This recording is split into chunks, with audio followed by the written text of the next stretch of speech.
আমাদের তফসিল ঘোষণার সাথে সাথে কতগুলো পরিপত্র দেওয়া হয় এবং সেই পরিপত্রগুলো রেডি করা আছে, আমরা করব।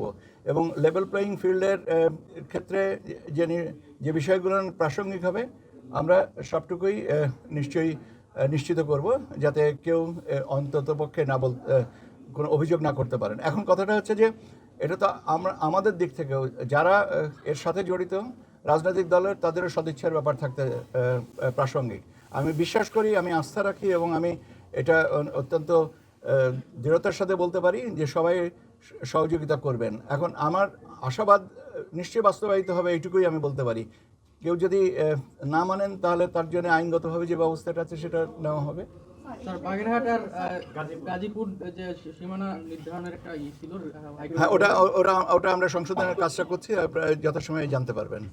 তাহলে কি কালকে 300 আসনের তফসিল দিবেন? 300 আসনের তফসিলকে 300 আসনে না দিয়ে উপায় আছে? সংশোধনের প্রক্রিয়া শেষ না করে তাহলে মানে তফসিল ঘোষণার কোনো প্রবলেম হবে কিনা? শোনেন, তফসিল তো 300 আসনেরই দেওয়া হবে, ঠিক আছে? তফসিল 300 আসনেরই দেওয়া হবে।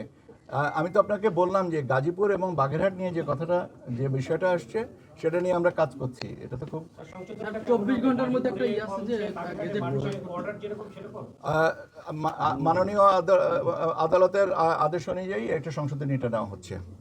স্যার, রিটার্নিং অফিসার কারা হবে? রিটার্নিং অফিসার যারা হবেন তারাই রিটার্নিং অফিসার হবেন। আচ্ছা, এটা যথাসময়ে পরিপত্রগুলো তো পাবেন। অগ্রিম কথাটা আমার জন্য বলা কি সহনীয়? তফসিল তো সন্ধ্যা 6টার সময় জাতির উদ্দেশ্যে ভাষণে মাননীয় প্রধান নির্বাচন কমিশনার স্যার বলবেন, তারপরে আমাকে বলেন যে তফসিল ঘোষণা হয়েছে, এটা হয়নি, তখন আমি বলতে পারি। আগে তো বলাটা কি সমীচীন?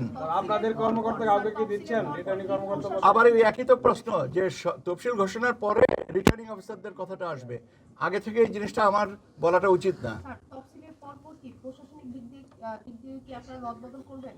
মানে রদবদল এরকম কোনো আপনার রদবদল একটা চলমান প্রক্রিয়া, যেখানে যার যতটুকু প্রয়োজন হবে তারা করবেন।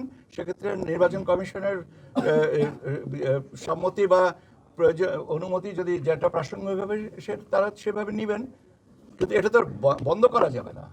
প্রয়োজন বা কথা হচ্ছে যে নির্বাচন কমিশনের অনুমতি সাপেক্ষে বা সম্মতি সাপেক্ষে বা পরামর্শ সাপেক্ষে সেভাবে জিনিসটা আগাবে। এখন কয়জনকে অনুমতি দেওয়া হবে আর কয়জনকে দেওয়া হবে এই ধরনের পূর্ব ধারণা রাখাটা সমীচীন নয়। আমার মনে হয় যে এখন আমার